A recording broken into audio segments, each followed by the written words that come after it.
Hey YouTube, we are back with yet another video on the Ford Ranger build. Now I remember last video I said it was going to be the last one before, it drove or anything, but that was like 3 or 4 months ago.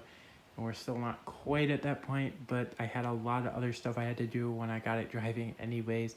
So I just decided to do that first. So, let's get right into what I've been doing. There's been a lot of progress. First thing I did was I took apart the entire front and again it's back together, of course, as you can see. I had the entire outers off, the steering, that kind of stuff. And that is because I was doing gears. Here's the pattern. Definitely not bad at all. That was my first time doing gears. Got the backlash in spec, and same with the preload. It's definitely an experience for sure if you're ever going to do this yourself. Gears, especially for the first time, definitely make sure the thing's out of the truck. The housing, it was definitely kind of brutal doing it on the ground there, but the rear end, I didn't do that. That was a pre-ordered third member from online, so that was already all set up. I just tossed it in. That's 488 gears with a Grizzly in the rear, and then that's the same exact setup I have up here as well. Hopefully it holds up well. I do have some quality axle shafts in the front and the rear, both chromoly, so they should be good for my setup. I am going to be running 37s. We'll see. The front end might not like that real much, but we'll see. I might have to go down to 35s. Not really the biggest deal if I do, but we'll see. Also did the alignment, got the toe in to about 1/8 of an inch. So that's all done. Torqued all the jam nuts, or not, put the jam nuts on, torqued all the tie rods, that type of stuff. Everything else is all ready to go. So yeah, and then, one thing, there was a caliper hanging there, but that one that fell apart. I guess I should just take it off real quick, but the piston fell apart. I had to get another one, so that's all done. It's all bled again too. I did also do the wiring pretty much of the entire truck, like the turn signals, gauges, like coil gauges, oil pressure sender, that type of stuff. I got the main fuses here for like the alternator and the main fuse panel that goes into the truck. Those are 175 amp fuses. This was actually a wiring kit for an F100, 70s F100. They don't make them for Rangers, obviously, and I doubt they ever will. So I had to get something that was sort of like it, and it lined up pretty nicely. So it worked. Did the back as well. Got new housings for the truck because the old ones were literally destroyed. So those were $30 on Amazon, and I think they look pretty good. They match the rest of the truck. Got a new door for this side too. Got this at the junkyard for $40.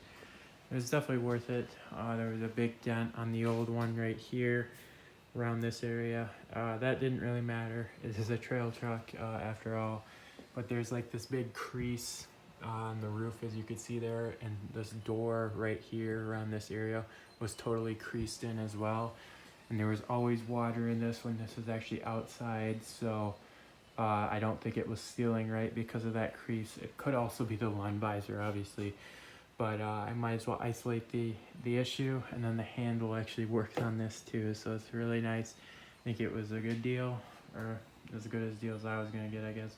It's not perfect, it's got paint imperfections, but it's good enough for this truck for sure. Got manual internals, don't have to wear that. And I got some internals at the junkyard there when I was there to convert this to manual. Normal regular cars, I guess, you just literally insert a crank in an electric motor, you drill a hole in the trim, and you're good to go. The Ranger was not like that. You had to swap all the internals, and I'm still doing that on that side. Not the greatest setup, that's for sure.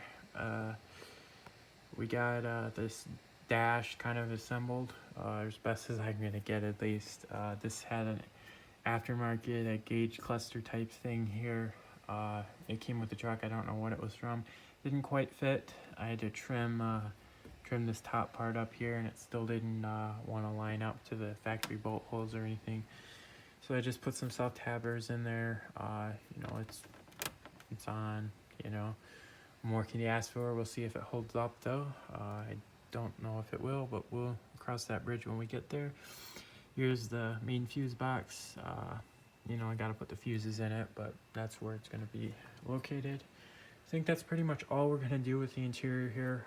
Nothing too special. I'm gonna put the new other seat back in, you know, finish up that door, put the trim on, maybe put some rubber floor mats here, and fix the hole there. But other than that, that's pretty much it. I did get another wiper motor for the front from the junkyard when I was there too. The one on this truck is like, it's kind of burnt up from something. I think an engine bay fire. I'm pretty sure actually it was an engine bay fire. See, it's all melted there. The actual reservoir for coolant was all melted too. That's why it's replaced. You know, obviously that motor thing is melted too, and the actual brake reservoir was melted too. You know, most of it's been replaced now, but that still has to be done.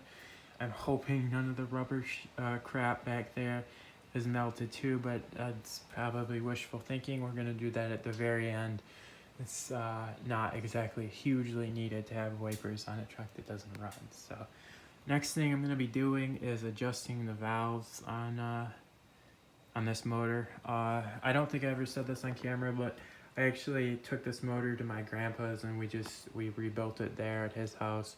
I've never done a motor before. He's never done a Ford motor before, so we're definitely not the most experienced at all of doing a Ford 302.